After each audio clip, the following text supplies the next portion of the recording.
Bonjour, chères belles à mon éveil, éveillées ou très éveillées. J'espère que vous allez bien. En tous les cas, je vous embrasse de tout mon cœur et je me réjouis de vous faire cette courte vidéo pour vous parler des étiquettes.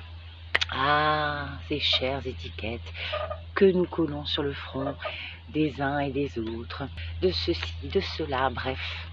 C'est un monde qui ne peut vivre sans étiquettes, sans mettre les gens, les choses dans des cases.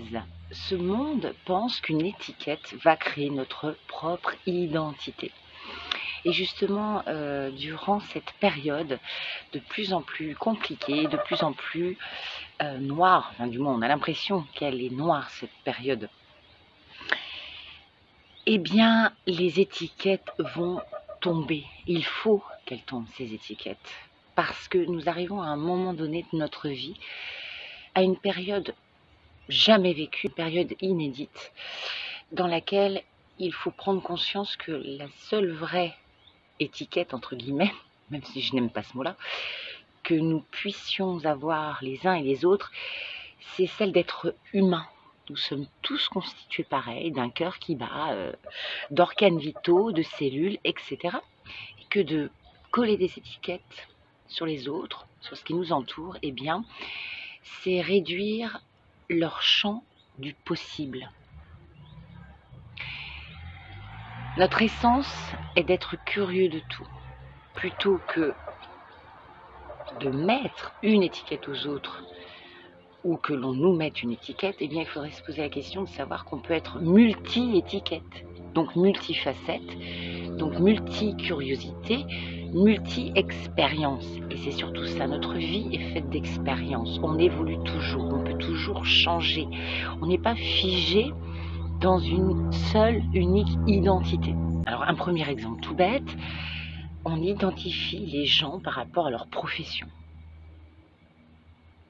Voire encore pire, si la personne ne travaille pas, on va dire que son identité, c'est de ne rien faire dans la vie. Mais c'est ça qui est terrible, c'est ça qui est affreux, c'est que notre essence devient ce que l'on fait dans la vie.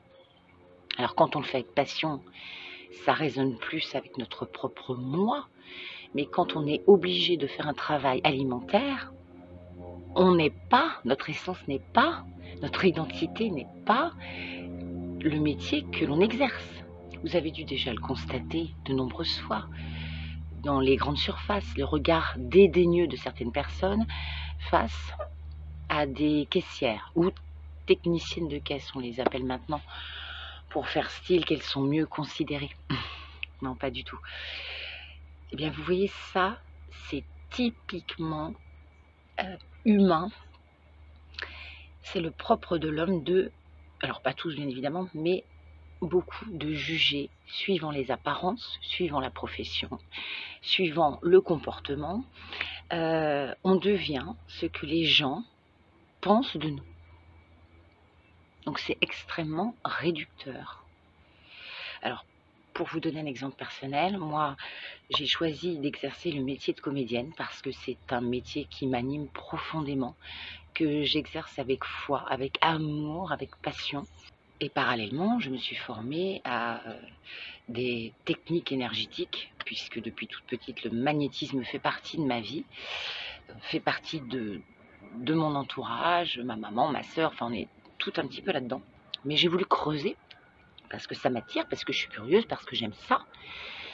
Ça ne m'empêche pas non plus que les gens me donnent l'étiquette d'être une artiste, donc je suis quelqu'un de perché, donc je suis quelqu'un qui ne peut pas m'intéresser aux sciences, à des, on va dire, des disciplines cartésiennes, alors que j'adore l'astronomie, ça me fascine, les sciences me fascinent, donc ça c'est un exemple succinct, mais c'est pour dire que là, si nous voulons que la Terre change, et elle va changer, eh bien il faut faire tomber toutes les étiquettes. Regardez dans les manifestations.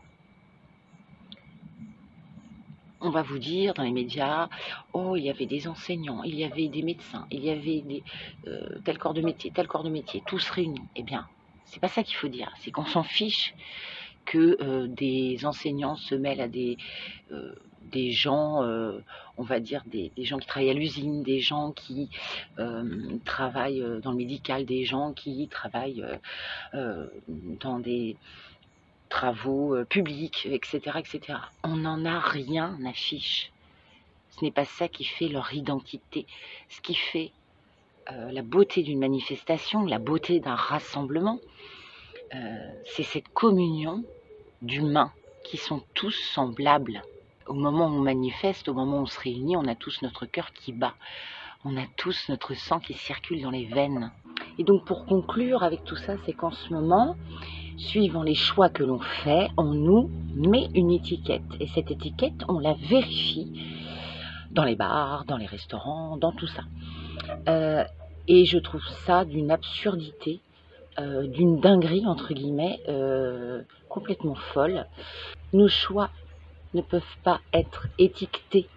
Nos choix sont personnels, sont intimes, tout comme nos choix religieux pour ceux qui adhèrent à une religion, nos choix sexuels, notre couleur de peau ne fait pas notre étiquette, notre façon de penser, notre façon d'être, notre façon de s'habiller, etc., etc.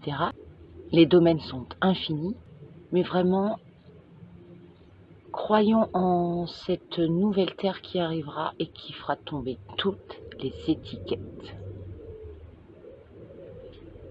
On y croit. Voilà, donc je tenais vraiment à ce que tout ce qu'il se passe en ce moment, vous donner mon avis sur le fait que plus les étiquettes vont tomber, plus d'autres étiquettes de gens que l'on croit supérieurs, que l'on croit qui nous gouvernent, vont également tomber. Et ces personnes-là vont se rendre compte qu'elles sont comme les autres. Et qu'indirectement, quand on veut manipuler un peuple, une population, eh bien, on s'englue dans ce pouvoir de force et qu'à un moment donné, pouf, on est déchu. Parce qu'on n'est pas plus haut que les autres, parce qu'on n'a pas une étiquette qui fait notre identité. On peut être président à un moment donné, mais ce n'est pas une essence que d'être président. On est avant tout un petit humain humble. Et que quand on prend conscience de ça, eh bien ça peut changer beaucoup, beaucoup, beaucoup de choses. Je vous embrasse de tout mon cœur. Portez-vous bien, prenez soin de vous et surtout, soyez curieux de tout. Dans la vie, on peut aimer quelque chose, faire des actions qui nous plaisent à un moment donné et puis changer complètement d'orientation parce que justement, nous ne sommes pas une étiquette, nous sommes multifacettes, hein, comme la boule à facettes avec toutes ses couleurs, que nous sommes en perpétuelle évolution, en perpétuel changement et que c'est ça qui fait la beauté d'être incarné sur cette terre, même si c'est très compliqué. C'est de vivre moult expériences pour nourrir son âme.